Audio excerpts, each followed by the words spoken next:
নির্বাচনী প্রচারণার খবর জানাবো। বিস্তারিত জানাতে নওগাঁ থেকে আমাদের সাথে যোগ দিচ্ছেন সহকর্মী হারুনুর রশিদ চৌধুরী। হারুন, নওগাঁ থেকে প্রচারণার শেষ মুহূর্তে কি খবর আছে আপনার কাছে? একদমই জমজমাট বলা চলে। শেষ মুহূর্তে যে প্রচারণার যে উৎসব সেটা একদমই জমজমাট। আমরা এই মুহূর্তে আছি সদর আসনে। এখানে বিএনপি মনোনীত যিনি প্রার্থী জাহিদুল ইসলাম ধলু, তিনি মূলত আসলে তার প্রচারণা যে কার্যক্রম সেটি চালাচ্ছেন। এই মুহূর্তে তিনি অবস্থান করছেন নওগাঁ শহরে যে সুলতানপুর মহল্লা, সেইখানে তিনি কথা বলছেন সাধারণ ভোটারদের উদ্দেশ্যে। এবং তিনি যেটি বলেছেন, এখানকার মানুষজনের পক্ষ থেকে যে দাবিগুলো জানানো হয়েছে যে সুলতানপুর মহল্লার অধিকাংশ রাস্তাঘাটে এখন পর্যন্ত বেশ বেহাল দশা। তারা আসলে চেয়েছেন যে এই রাস্তাগুলো যাতে কয়েক মাসের মধ্যেই ঠিকঠাক করা হয়। সেই ক্ষেত্রে এখানে যিনি প্রার্থী আছেন জাহিদুল ইসলাম ধলু, তিনিও কথা দিয়েছেন যে আসলে তিনি ক্ষমতায় আসতে পারলে তিনি আসলে এই কাজগুলো করবেন। পাশাপাশি এখানে সাধারণ নারীদের কথা তিনি বলেছেন, সাধারণ নারীদের জন্য বিশেষ ব্যবস্থায় তাদেরকে কিভাবে এগিয়ে নেওয়া যায় সেই প্রতিশ্রুতিগুলো তিনি দিয়েছেন। পাশাপাশি ইমাম মুয়াজ্জিম থেকে শুরু করে অন্যান্য যে জাতিগোষ্ঠীর মানুষজন আছেন, বিভিন্ন ধর্মীয় মানুষজন, তাদের জন্য আলাদা ভাতার ব্যবস্থা করার কথা তিনি আসলে বলেছেন।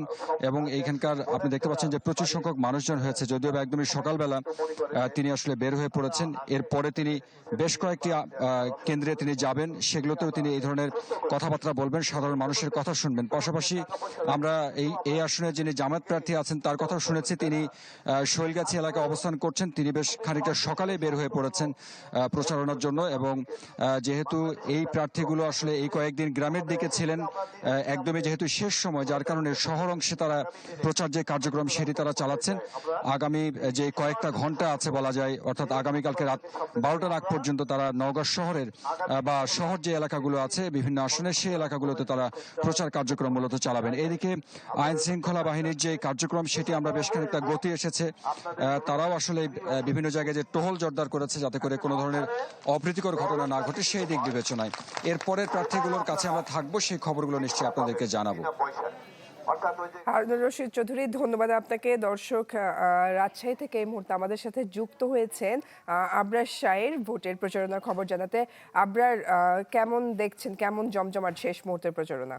দাঁত কি ডিটারজেন্ট দিয়ে মাজেন? তাহলে ডিটারজেন্ট কিভাবে টয়লেটকে ঝকঝকে পরিষ্কার করবে? তাই বেস্ট এভার হারপিক ডিটারজেন্ট না, বেস্ট এভার হারপিক নিন। শেষ মুহূর্তে প্রচারণা বলতে সকাল থেকে আসলে প্রার্থীরা মাঠে নেমেছে। আমরা এই মুহূর্তে রয়েছি ধানের শীষের যিনি প্রার্থী সদর আসনে মিজানুর রহমান মিনু, তার যে প্রচারণা তার শেষে ঠিক আমরা আমাদের ঠিক সামনেই তার যে প্রচারণার যে র্যালিটি সেটি সামনের দিকে যাচ্ছে। এছাড়াও আপনাদের যদি একটু দেখাই তাহলে দেখাতে পারবো হয়তোবা। সকালবেলা শুধুমাত্র রাজশাহী একটি আসন না, ছয়টি আসনই আসলে এই প্রচারণা চলছে। প্রার্থীরা বেরিয়েছেন এবং আমরা জানতে চেয়েছিলাম যে শেষ মুহূর্তে কি ধরনের প্রতিশ্রুতি তারা দিচ্ছেন। আর তারা যেটি বলছেন যে দুর্নীতি এবং সবকিছু মিলিয়ে দেশের উন্নয়নে কাজ করতে চান। পাশাপাশি যারা ভোটার আছেন তারাও কিন্তু চাইছেন যে এই ধরনের প্রার্থী বেছে নিতে, যাতে দেশের উন্নয়ন হয় এবং সমাজ থেকে দুর্নীতি এবং যে ধরনের তাদের আকাঙ্ক্ষা তা সেটি যেন পূরণ হয়। এবং পাশাপাশি আজকে শেষ দিন বলা যায়, কারণ আগামীকাল সকাল 7:30 পর্যন্ত আসলে এই প্রচারণা যেটি সেটি চলবে এবং তারপরই কিন্তু সেটি বন্ধ হয়ে যাবে এবং তারপরে মূলত আর আনুষ্ঠানিকভাবে তার প্রচারণা চালাতে পারবে না। ফলে শেষ মুহূর্তে জামায়াত প্রার্থী সহ অন্যান্য স্বতন্ত্র যে প্রার্থীরা আছে তারা সকলেই এই প্রচারণায় অংশ নিয়ে তারা কিন্তু র্যালি করছেন। পাশাপাশি তারা শেষ মুহূর্তে পাড়া মহল্লায় দলে বিভক্ত হয়ে বিভিন্ন জায়গায় যাচ্ছেন, ভোট চাইছেন।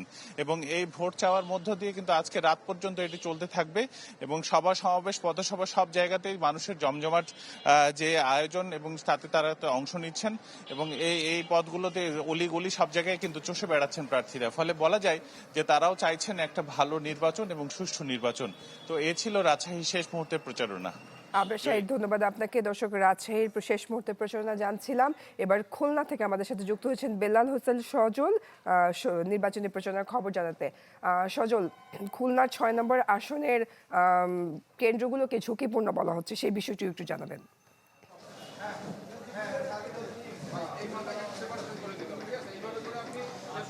জয়ী খুলনার যে 840টি কেন্দ্র রয়েছে এর মধ্যে সবচেয়ে ঝুঁকিপূর্ণ বলা হচ্ছে খুলনা 6 আসনকে। সেখানে আমরা দেখেছি প্রায় 83% ভোট কেন্দ্র ঝুঁকিপূর্ণ অবস্থা রয়েছে। বিশেষ করে পুলিশ যেটি বলছে ঝুঁকিপূর্ণ কেন্দ্রগুলোকে কেন্দ্রের দূরত্ব পূর্ব যে ঘটনাগুলো সেগুলোকে কেন্দ্র করেই কিন্তু এই ঝুঁকির বিষয়টি কিন্তু তারা মাথায় রেখেছেন এবং ঝুঁকিপূর্ণ কেন্দ্রগুলোতে যাতে অতিরিক্ত যে আইন শৃঙ্খলা মোতায়েন করা হয় সে বিষয়ে কিন্তু তারা প্রশাসন থেকে বলা হয়েছে। কিন্তু এই মুহূর্তে আমরা রয়েছে জেলা রিটার্নিং কর্মকর্তার কার্যালয়। এখানে আমরা দেখছি যে নির্বাচনী যে সরঞ্জাম সেটি কিন্তু হস্তান্তর করা হচ্ছে। খুলনা জেলা রিটার্নিং কর্মকর্তার কার্যালয়ে যে ট্রেজারি শাখা রয়েছে এই ট্রেজারি শাখা থেকে খুলনার 840টি যে ভোট কেন্দ্র রয়েছে সেই ভোট কেন্দ্রে এখন জাতীয় সংসদ নির্বাচন এবং গণভোটের যে ব্যালট পেপার সেই ব্যালট পেপারগুলো হস্তান্তর করা হচ্ছে। আমরা দেখতে পাচ্ছি এই মুহূর্তে এই যে ব্যালট পেপারের বস্তাগুলো রয়েছে সেই বস্তা ট্র্যাকে তোলা হচ্ছে এবং উপজেলার যে নির্বাহী কর্মকর্তার কার্যালয় রয়েছে ইওনো অফিস সেখানে এগুলো রাখা হবে এবং 11 তারিখ কেন্দ্রগুলোতে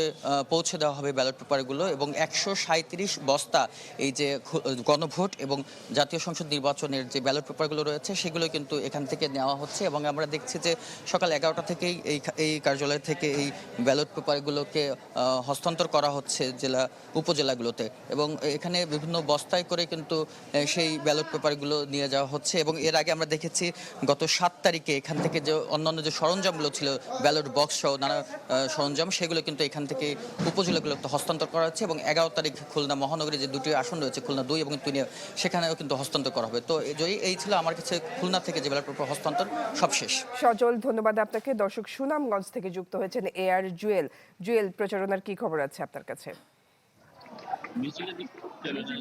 আপনাকে যদি বলি আসলে শেষ মুহূর্তের প্রচারণা বলা যায় আজকে সুনামগঞ্জ শহরে বিএনপির যে মনোনীত প্রার্থী নুরুল ইসলাম নুরুল তার উদ্যোগে আজকে সুনামগঞ্জে গণমিছিল আয়োজন করা হয়েছে। আমরা সকাল থেকে দেখছি মিছিলে পুরো শহর ছেয়ে গেছে এবং তারা একের পর এক মিছিল নিয়ে আজকে শেষ মুহূর্তে প্রচারণা করছেন বিএনপি যে প্রার্থীরা আছেন তারা এবং আমরা দেখেছি গেল কয়েকদিন ধরেই এই প্রচারণা করছেন এবং আজকে সকালে সুনামগঞ্জের যে বিএনপি প্রার্থী তার বিভিন্ন এলাকা থেকে মানুষজন তারা শেষ গণসংযোগ মিছিল করছেন।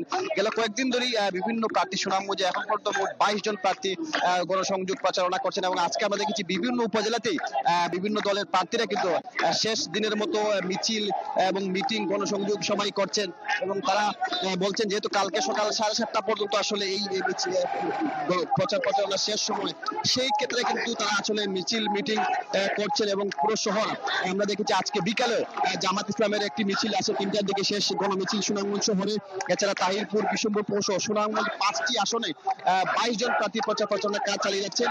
সেই কারণে আজকে তারা আসলে এই গণমিছিলে অংশ নিয়েছে এবং আমরা দেখেছি সকাল থেকে এই মিছিল মিটিং এবং গণসংযোগে ব্যস্ত সময় পার করছেন সুনামগঞ্জের 5টি আসনের প্রার্থীরা। AR জুয়েল, ধন্যবাদ আপনাকে। দর্শক, রাজধানীর বাইরে দেশের বিভিন্ন স্থানের নির্বাচনী প্রচারণার খবরাখবর জানছিলাম আমরা।